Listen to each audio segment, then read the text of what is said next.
Outdoor Broad here, and welcome back. I am back here on my favorite stage.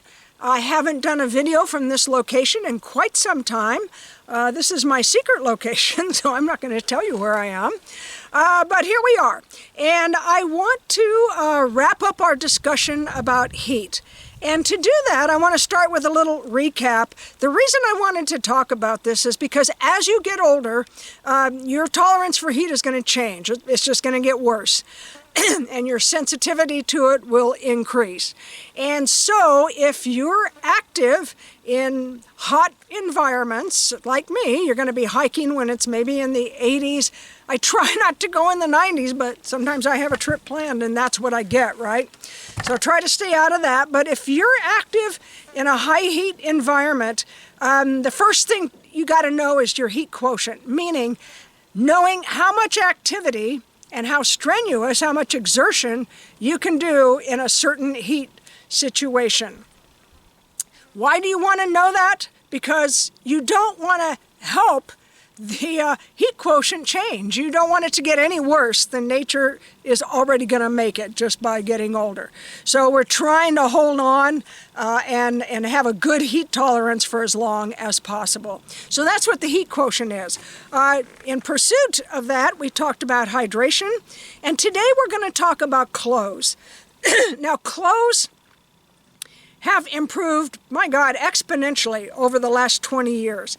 I have used 3 different brands of high-tech clothes, and I'm going to tell you about my experiences with those brands. First of all 3 of these are made of 100% polyester. The Patagonia garment is made of 100% recycled polyester, just so you know. And I chuckle about that because I think back to when I first started camping and hiking, and it was all cotton t-shirts. That's what we wore. I did find some vented collared shirts, and they did offer UV protection, but they didn't offer the wicking. They just had vents in them, so airflow increased. So yeah, cotton t-shirts, these other shirts that had vents in them. And just to think about cotton, cotton's great, it's comfortable. The thing is, it will hold your sweat longer. It doesn't evaporate as quickly. And that's why you don't get the same level of cooling, especially in a situation with constant sweat, like a hike. You're going to sweat all the time. There isn't going to be time for your cotton shirt to dry off. It's going to always be wet. And it's kind of like putting a cold washcloth. A washcloth you dip in water and then put on your forehead if you have a fever. For a few minutes it feels cool, it feels great, and then what happens? It's not evaporating really fast, the water isn't, and your body heat is heating it. And so that is actually getting warm, and you have to take it off and dip it in the water again, right? So that's cotton, and that's what you don't have to go through with these high-tech fabrics.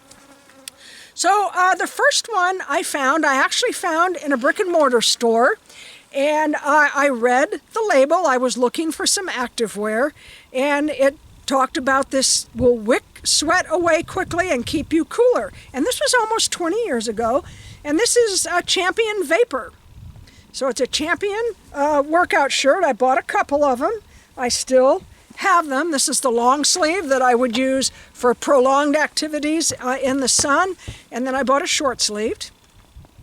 But it does indeed wick more quickly than cotton. I'm having an issue with the dry air here. I have to drink a little water in between.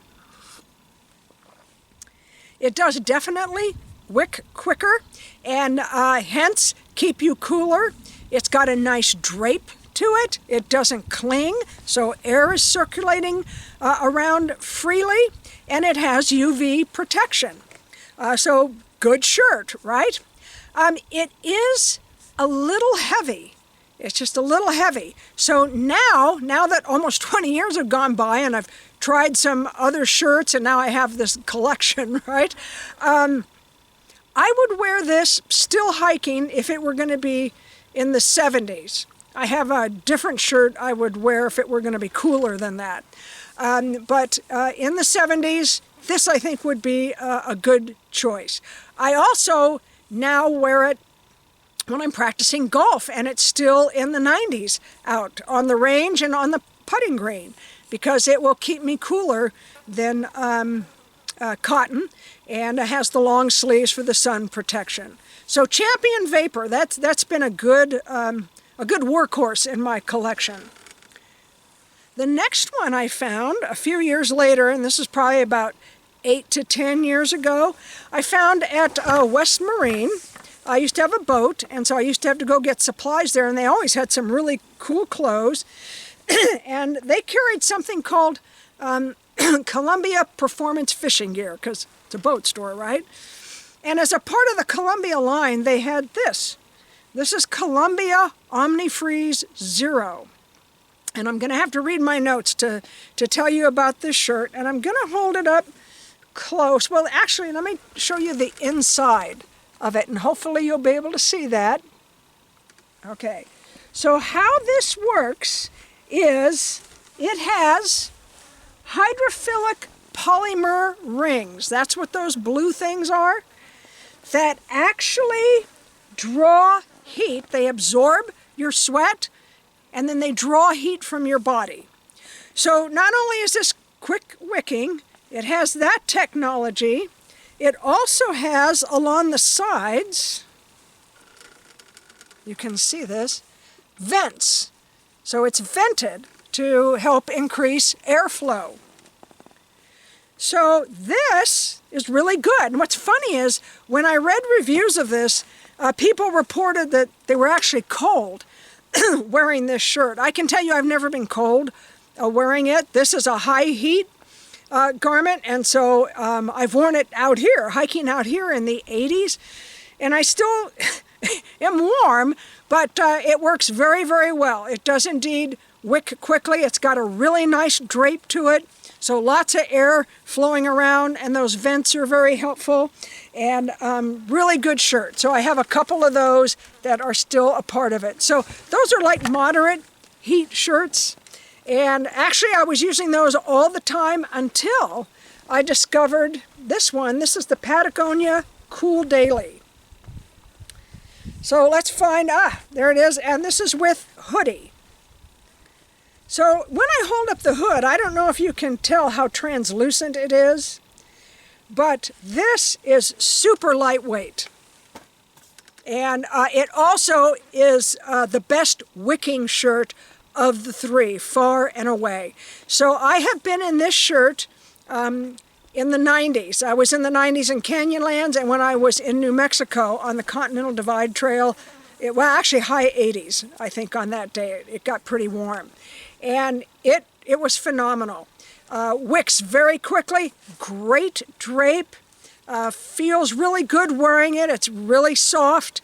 And the hood, what's interesting about that is it's kind of counterintuitive, because you think putting a hood on your head when you're hot is going to be problematic, but it is UV, so that hood, without adding to the heat, with allowing the heat, because most of your heat dissipates through your head, right? That's why you need to wear wide brim vented hats, and this won't prevent that heat venting through your head, but it adds an extra layer of UV protection because it's kind of sticking out. And I've actually seen, when I run into serious hikers, backpackers on the trail, I've seen a lot of these. And, like I said, the CDT, it was high 80s, and I ran into some folks, and, they had the hoods on protecting themselves from the sun exposure.